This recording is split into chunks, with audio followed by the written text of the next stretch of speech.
Before we begin today's video, I'd like to encourage all of you Dayz server owners to come join my Discord if you really want to take your server to the next level. You'll find everything from the basic XML guides to definitions, some really good JSON builds, proxy builds, along with advanced XML. The link to join my Discord will be on all of my YouTube videos. See you guys there.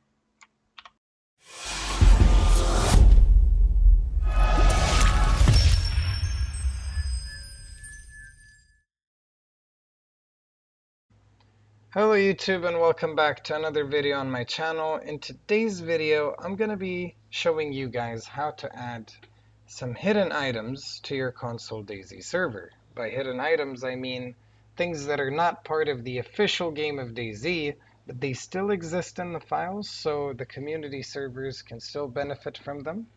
And the things are such as the cannabis seeds, different colors of the weapons, green AKs, Camo Mosin, Black Tundra, Black SKS, Green SKS, Green M4, all the different colors of these weapons that are not part of the official game, but us community console servers, we can still add them into our servers just because they're there, but they're not actually quite there. So we have the file, the coding needed for these, but they're not a part of the official game. However, our console servers will still recognize these. To get started, all you're going to want to do is make your way to the file browser on your Nitrado. After that, go to Dayz PS Missions. If you're PlayStation, if you're Xbox, it'll say Dayz XB Missions. But the files are the same for both consoles, so it doesn't matter. The steps are all exactly the same. Dayz Offline Trinoris Plus if your server is on Trinoris, but if you're Sakal or Livonia, Livonia will say Dayz Offline Enoch, Sakal will say Dayz Offline Sakal. In my case, it's Trinoris, so I'm going to go into Trinoris, going to make my way to the DB folder. In the DB, there's a file called types.xml. That's basically the loot economy of your server. It controls everything that spawns in as ground loot. Once in the file, I'm going to Control A, highlight the file, copy, and take that to the XML validator. Now, the link to this validator is on all of my YouTube videos. You can find it in the description, but if it's easier for you, you can also get it from the tools section of my Discord. It's in there too. Now, just make sure you're using the XML validator and not the JSON, because this file is an XML file. Once in the types.xml, if we search cannabis on a vanilla types.xml, we will not find it. However, the file that I have is modded, so I have it in here, the entries for it. And the entries should be 3 different ones. So you have cannabis seeds, and then you have cannabis seeds pack.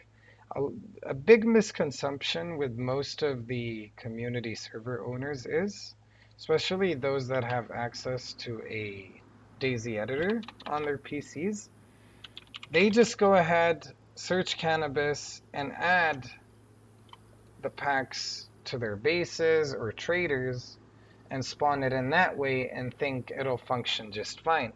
It will spawn in, but if it doesn't have an entry in your types.xml, it'll despawn every server restart. So the correct way to add anything to your server in terms of loot, you have to make sure it has an entry in your types.xml, so you can give it a lifetime. Otherwise, your server's loot economy is just going to ignore it. So even if you already have the cannabis spawning on your server, this is still a very important step to do. So add these entries, make sure you have 3 different ones, not just the seeds pack, because that's just the pack. Then you need one for the seeds, then you need one for when it's actually grown and good to go.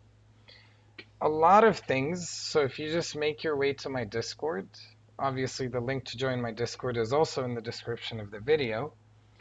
I've made a channel specifically for these items, so it's called Working Hidden Items. You'll see a lot of things here.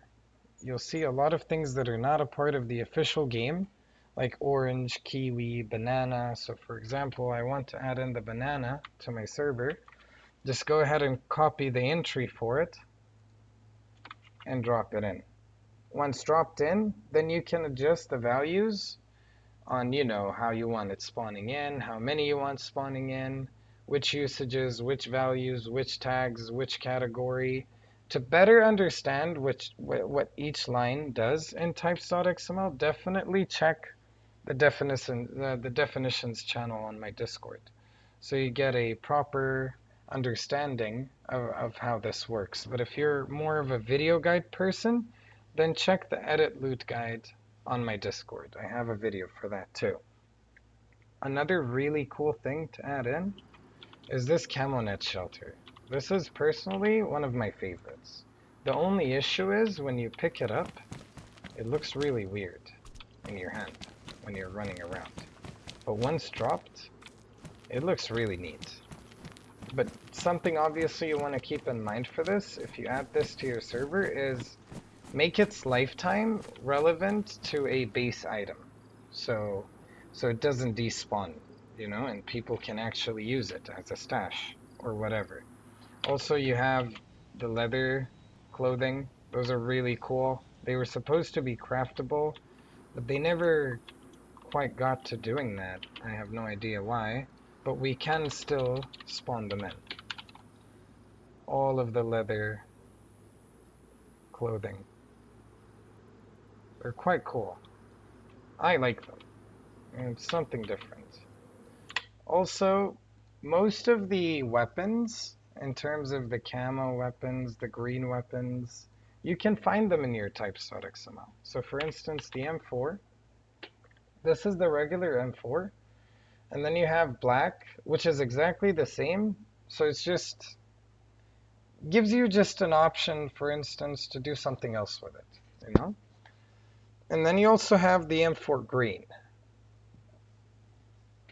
By default, they will be set to 0. But the thing you're going to want to worry about is the flags for these.